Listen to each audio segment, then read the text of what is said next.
بسم اللہ الرحمن الرحیم بسم اللہ الرحمن الرحیم والصلاة والسلام علی سید الانبیاء والمرسلین۔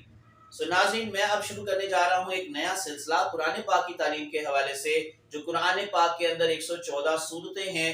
ہر سورت کے نام کی وجہ کیا ہے، اس کا نزول کب ہوا، اس میں آیات کتنی ہیں اور اس کا مضمون کیا ہے۔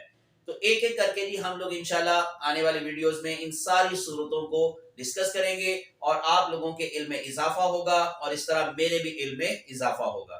تو اللہ ہمارے علم و عمل میں برکت عطا فرمائے۔ تو ہم اس سلسلے کو شروع کریں گے قرآن پاک کی پہلی سورت فاتحہ سے۔ لیکن اس سے پہلے اگر ان کیس آپ لوگ میرا واٹس ایپ گروپ جوائن کرنا چاہتے ہیں فار تجوید لیسن، تو آپ لوگوں کو کیا کرنا ہے، میرے چینل کو سبسکرائب کرنا ہے اور اسکرین شاٹ لے کر اپنے نام اور اپنے شہر کے نام کے ساتھ میرے واٹس ایپ نمبر پر سینڈ کر دینا ہے، جو اب آپ کو اسکرین پر دکھائی دے رہا ہے، +923466139239۔ یہ سیپریٹ گروپ ہے فیمیل اور میل کے لیے، تو دونوں ہی اس سے بھرپور فائدہ اٹھا سکتے ہیں۔ تو میری کوشش ہوگی کہ میں آپ لوگوں کو جتنا میرے پاس ایک تھوڑا بہت علم ہے، میں انشاءاللہ آپ لوگوں کو ضرور فراہم کروں تاکہ میرے بھی علم میں اضافہ ہو۔ تو ہم اس سلسلے کو شروع کرتے ہیں اور آج ڈسکس کرتے ہیں قرآن پاک کی پہلی سورت فاتحہ سے۔ بسم اللہ الرحمن الرحیم بسم اللہ الرحمن الرحیم۔ سورت فاتحہ قرآن پاک کی پہلی سورت۔ قرآن مجید میں ترتیب کے لحاظ سے یہ پہلی سورت ہے جو حضرت محمد صلی اللہ علیہ وآلہ وسلم کی زندگی کے مکی دور میں نازل ہوئی۔ اس کی آیات کی تعداد 7 ہے۔ یہ انتہائی اہم سورت ہے اور ہر نماز میں پڑھی جاتی ہے، اس کے بغیر نماز نہیں ہوتی۔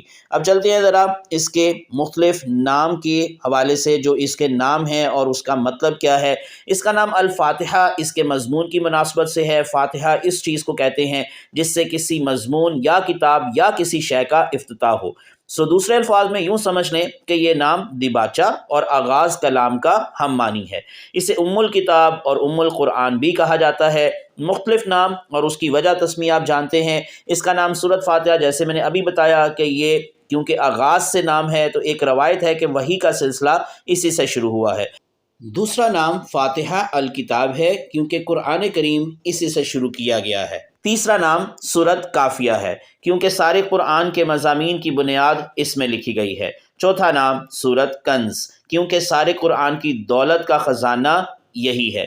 پانچواں نام سورت کافیہ یعنی کہ نماز میں دوسری صورتوں کے بدلے میں اس کو پڑھنا کافی ہے، لیکن اس کے بدلے میں کسی صورت کو نہیں پڑھا جا سکتا۔ چھٹا نام سورت وافیہ کہ جب یہ صورت نماز میں پڑھی جائے گی تو پوری پڑھی جائے گی، صرف 2-3 آیات پر اکتفا نہیں کیا جائے گا۔ ساتواں نام سورت شافیہ کہ اس کو پڑھ کر دم کرنے سے بیماریاں دور ہو جاتی ہیں۔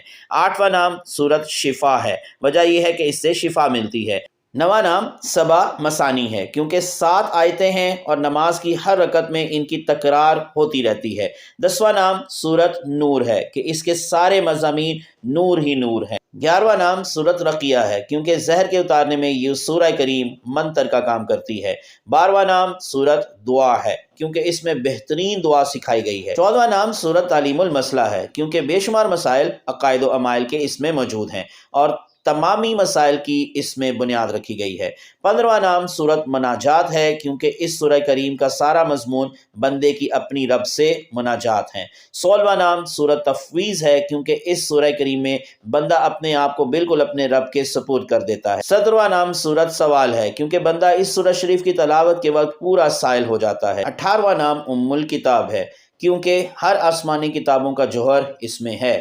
19واں نام فاتحہ القرآن ہے کیونکہ قرآن کی ابتدا اسی سے ہے یہ نام، اور دوسرا نام فاتحہ الکتاب ایک ہی وجہ سے ہے۔ اور آخری 20واں نام سورت صلاۃ ہے کیونکہ نماز اس کے بغیر نہیں ہوتی۔ اب زمانے نزول کی طرف چلتے ہیں۔ یہ نبوت محمدی صلی اللہ علیہ وآلہ وسلم کے بالکل ابتدائی زمانے کی صورت ہے، بلکہ معتبر روایات سے معلوم ہوتا ہے کہ سب سے پہلی مکمل صورت جو محمد صلی اللہ علیہ وآلہ وسلم پر نازل ہوئی وہ یہی ہے۔ اس سے پہلے صرف متفرق آیات نازل ہوتی تھیں جو سورت علق، سورت مزمل اور سورت مدثر وغیرہ میں شامل ہیں۔